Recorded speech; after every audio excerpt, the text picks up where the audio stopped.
querido Padre Robinson, querido Diácono Fabrício, queridos... muito obrigado.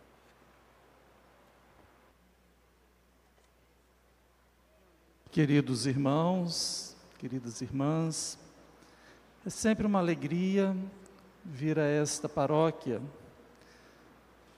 preparando a festa de São José.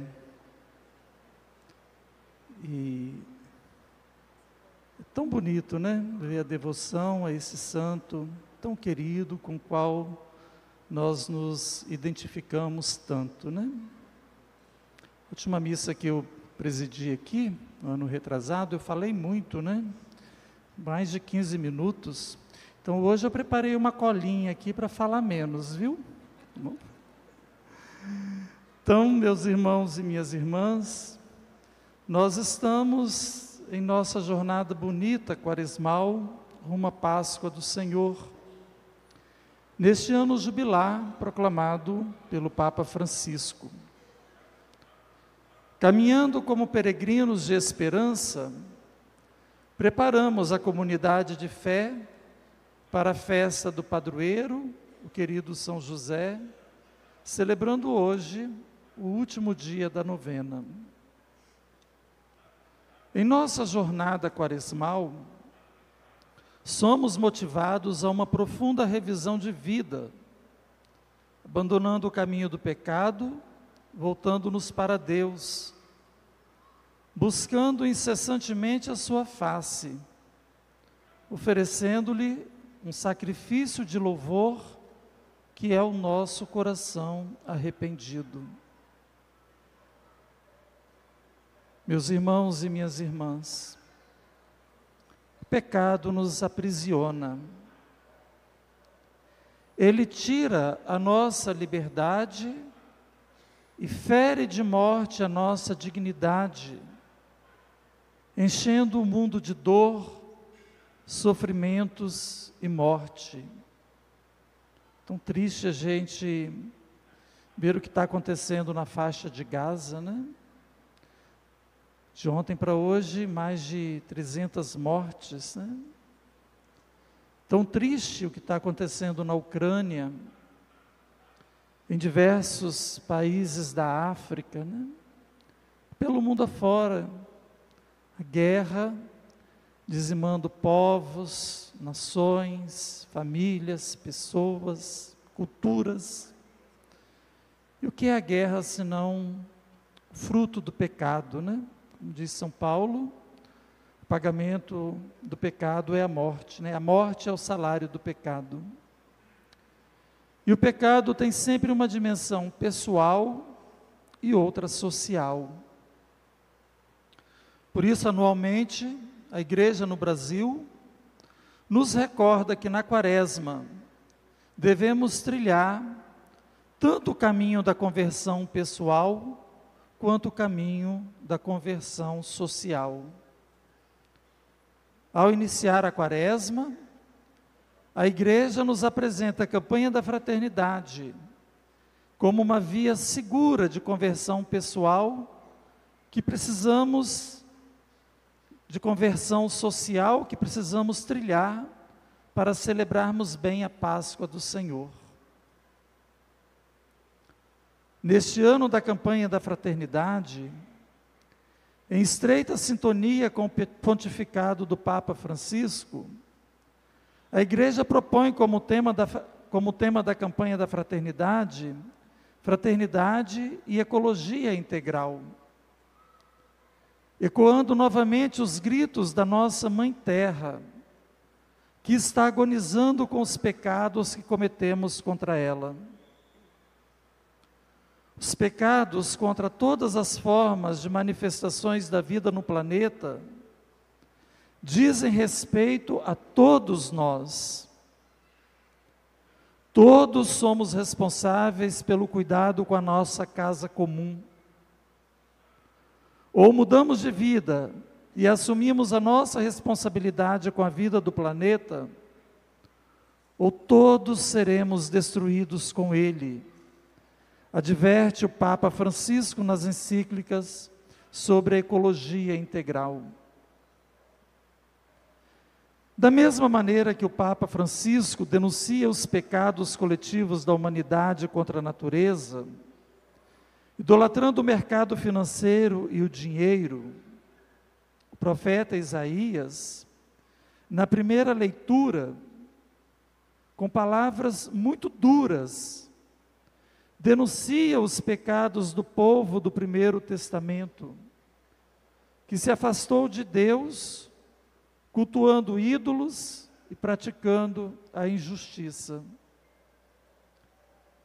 O profeta adverte que as ações pecaminosas do povo causarão a sua ruína e o orienta a procurar a Deus, deixando de fazer o mal, aprendendo a fazer o bem, praticando o direito, corrigindo o opressor e cuidando dos mais vulnerabilizados, como os órfãos e as viúvas da época. O caminho que devemos percorrer coletivamente na Quaresma de volta para Deus é necessariamente o caminho da justiça social, que consiste no cerne da lei de Deus e não os cultos, sacrifícios e orações vazios, que nos dizeres do salmista irritam a Deus, como ouvimos no Salmo, quando Deus diz: não preciso dos novilhos de tua casa, nem dos carneiros que estão nos teus rebanhos. Como ousas repetir os meus preceitos e trazer a minha aliança em tua boca? Tu que odiastes minhas leis e meus conselhos, e destes às costas as palavras dos meus lábios. O salmista está se referindo à lei de Deus, que foi trocada pela prática da idolatria. No Evangelho, meus irmãos e minhas irmãs, Jesus aponta o caminho da conversão pessoal como necessário à vivência de uma fé autêntica, de quem se predispõe a segui-lo e que almeja celebrar a sua Páscoa, como nós o faremos dentro de mais 4 semanas. A fé cristã é uma fé encarnada na história e na realidade. Ela é vivida no cotidiano da vida e deve se expressar nas coisas mais corriqueiras e insignificantes que fazemos e nas relações que estabelecemos uns com os outros, principalmente nas relações que devemos ter com os mais empobrecidos e vulnerabilizados. Nossa fé não se resume em ritos, tradições anacrônicas e descontextualizadas, ou em práticas espirituais e pietistas vazias e mundanas, que impregnaram as nossas comunidades nos últimos anos. Tais práticas servem apenas para iludir e oprimir o povo, principalmente as pessoas mais empobrecidas e vulnerabilizadas. Era assim que faziam os mestres da lei e os fariseus, que gostavam de se exibir publicamente, ostentando roupas, enquanto afastavam os pobres, as mulheres, as crianças, as pessoas com deficiência e os estrangeiros de Deus. Com as interpretações moralistas e fundamentalistas que faziam das Sagradas Escrituras, mas que em nada se sensibilizavam com o sofrimento das pessoas ou com as injustiças que eram cometidas contra o povo. Jesus ensina que o caminho da humildade é o caminho que nos aproxima de Deus, porque nos leva ao encontro do outro. Ao passo que o orgulho, a prepotência, a arrogância e a vaidade nos afastam das pessoas e assim nos afastam de Deus.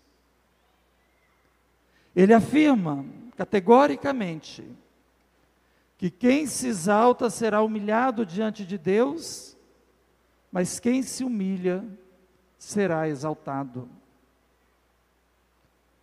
O caminho da humildade foi o caminho que nosso amado padroeiro São José escolheu seguir ao longo da vida. E por isso se aproximou tanto de Deus, a ponto de ser chamado de justo pelo evangelista Mateus.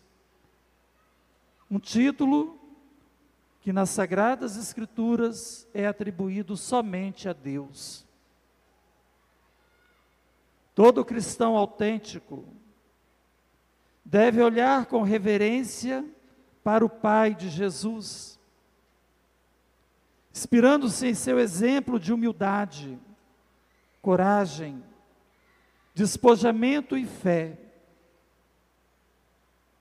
São José era um homem simples, um operário, que sustentava a sua casa com o suor do rosto e os calos das mãos, mas que em sua simplicidade ousou sonhar o sonho de Deus. Ousou sonhar o sonho de um mundo onde a justiça e a paz caminham de mãos dadas, onde a segurança e o bem-estar de uns não estejam acima dos demais, onde a vida e a dignidade das pessoas sejam reconhecidas e valorizadas por todos, onde a fé se concretiza em testemunho de vida e ações coerentes de zelo, respeito e amor ao próximo, onde todos se responsabilizam pela felicidade de cada um e da coletividade, onde toda forma de manifestação da vida é respeitada, valorizada e cultuada como uma dádiva divina, como foi para a humanidade inteira e para cada pessoa em particular, a vida de Jesus de Nazaré, o filho de Maria e de José, o Filho de Deus. Que São José, com o seu testemunho, nos ajude a sonhar o sonho de um mundo melhor para todo mundo. São José,